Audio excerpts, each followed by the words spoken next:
साथियों नमस्कार। मैं Manoj Sharma, social activist, art activist और साइंटिस्ट। साथियों, भी सुप्रीम कोर्ट ने एक फैसला दिया मेंटेनेंस में। वो बंदा लेबर था, दिहाड़ी लेबर, तो उसकी 9,000 सैलरी है और सुप्रीम कोर्ट कहता 12,000 मेंटेनेंस दो। मेरे को एक बात समझ नहीं आती, जो अपने आप को मेरिटधारी कहने वाले, अपने आप को बहुत उच्च जाति के मानते हैं कि हम तो बहुत समझदार इंटेलिजेंट हैं, हमारे से इंटेलिजेंट तो दुनिया में कोई नहीं है।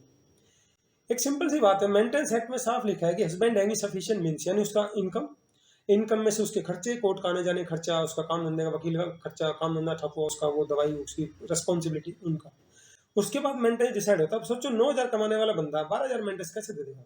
और कोर्ट कहता है आजकल तो इतनी तनख्वाह 9,000 किसको मिलते हैं? अरे भाई साहब, लोग 5-5 हजार में काम करें, 4-4 हजार में, तुम्हारे कोर्टों में काम करें, दूर जाने की जरूरत नहीं है। 9,000 वाला बंदा 12,000 कैसे दे देगा? तो तुम्हारी सैलरी लिख रही है, तुम्हारे पे भ्रष्टाचार पे तुम बचा लेते हो, आपस में कार्रवाई नहीं होती, जजों को बचा लेते हो, तो इसका मतलब था ना कि मतलब लोगों को सैलरी इतनी ज्यादा हो गई है। तो ये सारे 5-5 हजार, 4-4 हजार में तो मतलब ये जो सुप्रीम कोर्ट में जज बनता है, इनको पता ही नहीं ग्राउंड रियलिटी क्या, आंख बंद करके पैसे दो पैसे दो पैसे दो पैसे दो। अरे भैया, कहाँ से ला के देगा? और कोई रूल रेगुलेशन में कोई चीज होता होगा? सुप्रीम कोर्ट में ऐसा हो रहा है, कितनी गद्दारी हो रही है। मतलब देश में गुंडागर्दी फैला रहे हैं कि मेंटेनेंस में जो कानून लिखा है वही नहीं कर रहे, सुप्रीम कोर्ट ये कर रहा है। तो सोचो, जो सूर्यकांत जैसे बंदे, जिन पर भ्रष्टाचार के कितने खतरनाक आरोप थे, उनको सीजीआई बनाया जाएगा, तो ऐसे लोगों से क्या उम्मीद करोगे? तो इसके जैसे और बहुत सारी लाइन में होंगे जो इस तरह से बने, तो भाई साहब वो ऐसे ही काम करेंगे। तो एक आध गलती से इनका बंदा होता है अपर कास्ट का, तो उसको बचाने के लिए कोई एक आध फैसला आता है, लोग सोचने लग जाते हैं वो भाई साहब जी, जज साहब ने, सुप्रीम कोर्ट ने, हाई कोर्ट ने बहुत अच्छा फैसला दिया, उसी फैसले को ये लोअर कोर्ट वाले जज मानते नहीं है। तो भाई साहब, एक न्याय के नाम पर जो धोखा हो रहा है, डबल चेहरा, न्यायपालिका के न्याय देंगे। और मतलब जैसे औरतें कर रही ना आजकल एलुमनी के नाम पर, कि हम तो किसी भी शादी कर दें, किसी पे आरोप लगा दें, शादी का ड्रामा करके, और एलुमनी मेंटेनेंस तो हमें मिलना ही मिलना है, हमारी कोई जिम्मेदारी नहीं, ससुराल पक्ष के लोगों के लिए कोई जिम्मेदारी नहीं, सिर्फ मेंटेनेंस या एलुमनी हमें लेना।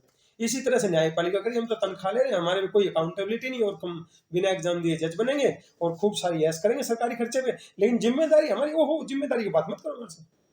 तो दिमक जो होते हैं, दिमक लकड़ी को खा जाती है, ऐसे समाज को, ऐसे दोगले चरित्र वाले लोग खा जाते हैं, ऐसी दोगले चरित्र वाले पॉलिटिक्स में देश का नुकसान करते हैं, ऐसे न्यायपालिका के लोग न्याय के नाम पर हमारे देश का नुकसान करें, सोसाइटी का बहुत बड़ा नुकसान करें। तो इस तरह की जो गुंडागर्दी फैलाई न्यायपालिका ने, कि भाई वो उस औरत, किसी और से चक्कर हो, किसी और का बच्चा, तो भी पति मेंटेनेंस देगा, पति अपाहिज है तो भी पति ही मेंटेनेंस देगा, वो औरत छोड़ के भाग जाए तो भी पति मेंटेनेंस देगा, पति की नौकरी चली जाए तो भी पति मेंटेनेंस देगा, पति नौकरी कर रही है तो भी पति मेंटेनेंस देगा। तो मतलब औरत को फर्जीवाड़ा करने का लाइसेंस दे रहा, समाज जा कहाँ है? तो ये जो लोग सोचते हैं ना, मिडिल क्लास के हमारे जैसे लोग भी सोचा करते हैं न्याय है न्याय, भाई साहब सबसे बड़ा जो न्याय का कत्ल है वो कोर्ट में ही होता है, नाम ही न्याय है, तो न्याय की झांसी में ना रहे, दोगला चरित्र सारा। तो दोगले चरित्र का आदमी भाई साहब कहीं चला जाए वो हमेशा नुकसान करेगा। जैसे आजकल इन्होंने जो कोर्टों में जो 16 साल पहले से मैंने जो समझा था कि न्याय के खिलाफ लड़ना है, 16 साल में जो इन्होंने गुंडागर्दी पाली, तो लड़की वाले लोग हमारा कुछ नहीं करना, भाई किसी के खिलाफ पैसे मिल, तो झूठ सच को तो इन्होंने खत्म ही कर दिया। तो ये बात हमारे समाज का बहुत बड़ा नुकसान है। तो लड़की वाला आजकल ये सोचता है कि मैं तो किसी पे आरोप लगा दूं, लड़कियों को भी ये लग गया, औरतों को मैं तो किसी पे आरोप लगा दूं। इसीलिए देखो ना, कदम कदम पे झगड़े हो रहे। मैं देख रहा था एक टीटी था, वो टिकट चेक के लिए किसी औरत से टिकट नहीं थी, वो कह रहे टिकट ले, टिकट का फाइन दे, तो फिर उस पर झगड़ा करने लगी, वो तो किसी ने वीडियो बना लिया, लेकिन फिर भी झगड़ा करे, बेशर्मी देखो। तो ये जो मतलब गंदगी फैला रहे हैं, इसका कहाँ जाएगी समाज? तो लोगों को भी रिश्तों में अभी खोखलापन क्यों हो रहा है? चारों तरफ लोग शादियां से क्यों डर रहे हैं? बच्चे, काबिल बच्चे क्यों डर रहे हैं? क्योंकि उन्हें पता है भैया पूरे परिवार को बर्बाद करते नहीं। मिडिल क्लास कोई एक आदमी होता है, बड़ी मेहनत करता है और अपने शान सौकात दिखाने के लिए पूरा जिंदगी कमाया हुआ जो बचत करता है उसको खर्च करता है, और उसके बाद भाई साहब वो फिर वो कर जाते हैं, उसके बाद जरूरत पे उसको 5 लोग मदद करने नहीं आते।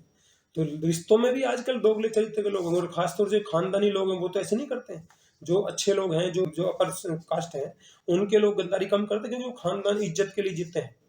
जैसे जाट, ठाकुर, ब्राह्मण बनिए कम करते हैं, हालांकि बुराई थोड़ी बहुत वहां भी आ गई, लेकिन ये और ये गरीब कम करेंगे। ये जो बीच वाले हैं, ये तो 2-4 लाख में बिकने को तैयार बैठे, बस 2-4 लाख मिल जाए फ्री के बस। लेकिन ये नहीं बताओ 2-4 लाख के चक्कर में तुम किसी वकील की कमाई बढ़ा रहे हो, तुम्हारी कमाई बाहर जा रही है, तुम अपने जो बिरादरी का बंदा, समाज का बंदा, उसको कमजोर कर रहे हो, वो तीसरे से लड़ने लायक नहीं बचेगा। और वो कमाई किन की हो रही? सारे पास के वकील होते हैं, उनकी कमाई हो रही है। तो कितना बड़ा समाज का नुकसान कर रहे हो। तो ये जो गद्दार लोग हैं, जो समाज को बर्बाद कर रहे हैं, तो ऐसे लोगों से बच के रहें। और खास तौर से जो लड़की एक बार गड़बड़ कर ले, भाई साहब उससे तो भूल कर भी रिश्ता मत करना, नहीं तुम्हारा कैसे बर्बाद कर दे, क्योंकि वकील का ड्रामा चलता है, वो ऐसे ऐसे नाटक करेंगे, वकील ऐसे ऐसे ड्रामे सिखाता है जी उनमें तो ये कमी थी, ये थी, ये थी, ऐसे चल रहा आप सोचोगे। और जो भी लाए मैंने भाई साहब 25,000 से ज्यादा केस देखे, अलग अलग जाति धर्म के, अलग अलग इनकम ग्रुप पे, अलग अलग एरियाज के, अलग अलग स्टेट्स के। जो एक बार गड़बड़ करिए को लाया भाई साहब वो हमेशा नुकसान में रहे, वो घर नहीं बसा सकती, वो हमेशा गड़बड़ी करेगी। तो फिर ऐसी औरतों चक्कर में क्यों पड़ती? तो जब समाज के लोग ये समझना शुरू कर देंगे ऐसी को लाना ही नहीं, कुंवारे रह लेंगे, उनसे ऐसी शादी नहीं करेंगे भाई साहब, जब समाज में बदलाव आएगा। क्योंकि जो गंदगी होती है वो तो भाई साहब कहीं ना कहीं गंदगी फैलाए, और उनको पता हमारा कुछ बिगड़ना नहीं, हम तो कुछ भी आरोप लगाते, वकीलों का उनको एक्सपीरियंस उल्टा सीधा हो ही जाता है। तो सोसाइटी और ये अपर कास्ट लोग तो चाहते ही लोग कुत्ते बिल्ली तरह जाए, थोड़ा बहुत कमा रहे वो हमें दे, तो उनके तो हम कस्टमर हैं। तो ये जितने भी कोर्ट वोट हैं, आप ये ना समझे कोर्ट हमें न्याय देने के लिए बैठे, भाई साहब वो हमें कस्टमर समझते हैं, वो अपर कास्ट के लोग। हम जाएंगे, पुलिस को हम चढ़ावा देना पड़ेगा मजबूरी में, आपको बचने करने के लिए पुलिस वाले खाएंगे, वकील खाएंगे, और जज का भी हिस्सा होता है उसमें, फैसला जब ही देगा आपको फेवरेबल, जब आप उसको भेंट पूजा पहुंचेगी। तो आप समझ लें कि आपकी कमाई पैसा कहाँ जा रहा है। ऊपर से धर्म के नाम पे आप अपने आप को कमजोर कर रहे हो, कुछ अपने लोगों को कमजोर कर रहे हो, कमाई के धंधे तुम्हारे पास रस्ते हैं ही नहीं, बड़े रोजगार में तुम गए नहीं, तो भाई साहब क्या तुम्हारा भविष्य होगा? तो इस बारे में लोग विचार करें कि तुम कहाँ जा रहे हो, सोसाइटी कहाँ जा रही है। और ये जो केस वेस करके खुश हो रहे हैं, इनको झूठे करेक्टर सर्टिफिकेट बांट रहे हैं, भाई साहब कुदरत बदला जरूर लेती है। जो जितने भी हवाबाजी करते हैं ना, झूठे केस करके हमने उसको फंसा दिया, खुश होते घूमते, वो जो ऐसे फुकरे टाइप होते हैं वो ज्यादा इतराते हैं, समझदार बंदा कभी नहीं इतराएगा। तो इतरा रहे ना, उनसे ऐसे दोगले चेते के लोगों से बच के रहें, पता उनको भी होता है हमें कुछ नहीं मिला, लेकिन क्या होता है दिखावे में हवाबाजी कर रहे हैं। तो भाई साहब वैसे जो लोग होते हैं वो हमेशा नुकसान ही करेंगे।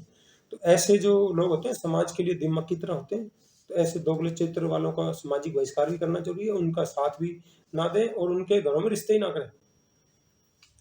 तो जब जाकर आप ऐसी गंदगी को कंट्रोल कर सकते हो। नहीं तो भाई साहब अगर समाज में गलत हो रहा है और आप उसको सहन कर रहे हो, आंख बंद करने दो, वहां भी क्या दिक्कत है, कल अगला नंबर आपका आएगा। तो मैंने बहुत सारे लोगों को देखा है, फिर फंसते हैं, फिर परेशान होते हैं, 3 दिन 4 शादियां होकर भी भाई साहब दुखी हैं, तीसरी चौथी भी फिर वो ऐसे ही कुछ ना कुछ गड़बड़ी रहती है। तो जो लोग इस दलदल से बचना चाहते हैं इस बात को समझ लें कि भाई शादी करना बहुत बड़ा खतरा हो गया है, ना करना एक आसान रास्ता, और फिर भी ना करो तो भी किसी के प्यार मोहब्बत के चक्कर में मत पड़ो। एप्स्टीन फाइल क्या था, यही तो था कि बड़े बड़े लोगों को फंसाना, उनकी कमजोरी होती है, उनको लेकर वापसबाजी का नशा होता है, उसी कमजोरी का फायदा उठा के इन्होंने बड़े बड़े दुनिया के जितने भी बड़े बड़े नेता लोग थे, इन्फ्लुएंसर लोग थे, उन सब की कमजोरी पकड़ के उसको फिर जब चाहे ब्लैकमेल करते रहे, और ब्लैकमेल नहीं माना तो भैया आ जा तेरे सामने खोलेंगे। वो खाम ने यही तो था, वो इनके घर झुका नहीं तो उस पर झूठे आरोप लगाने शुरू कर दिए, ये तो महिला विरोधी है। तो एप्स्टीन फाइल जिसने पूरी दुनिया को हिलाया, उसका असली जो राज है वो ये था। अभी एक जो औरत थी अमेरिका में जो खुद विक्टिम थी एप्स्टीन फाइल की, उसने अपने बारे में बताना शुरू किया, भाई साहब उसी को पागल बताना शुरू कर रहे हैं। तो साथियों समाज में अलग अलग जो खेल चल रहे हैं, षड्यंत्र चल रहे हैं, उनसे बचकर रहो। इनसे एक तो क्या होता है, आदमी खुद ठोकर खा के सीखे, एक होता है जो दूसरा गलती कर रहा है उससे मैं सीख लूं कि मैं भविष्य में ऐसी गलती ना करूं। तो समझदार उसे कहते हैं जो दूसरी की गलतियों से सीख ले या दूसरों की समझे। हमने एक्सपीरियंस देखा, हमने अपना नुकसान झेला, कैरियर का नुकसान झेला, हमने देखा है हमारे साथ हो किसी और के साथ हो, इसलिए हम वीडियो बना रहे हैं, इसीलिए जागरूक कर रहे हैं, अपना टाइम खराब कर रहे हैं वो इसीलिए कर रहे हैं कि चलो किसी का तो भला होगा, कोई तो इस दलदल में फंसने से बचेगा, तो हमारा प्रयास सार्थक होगा। साथियों आपको हमारा वीडियो अच्छा लगता है इसको लाइक करें, कमेंट करें, सब्सक्राइब करें। आपको हमारे वीडियो में कोई भी कमी लगती है, इंप्रूवमेंट लगता है, सजेशन लगता है, आप हमें कमेंट सेक्शन में जाकर जरूर बताएं, ताकि भविष्य में जो भी जानकारी लेकर आए आपको बेहतर से बेहतर जानकारी दे सके। धन्यवाद, जय हिंद।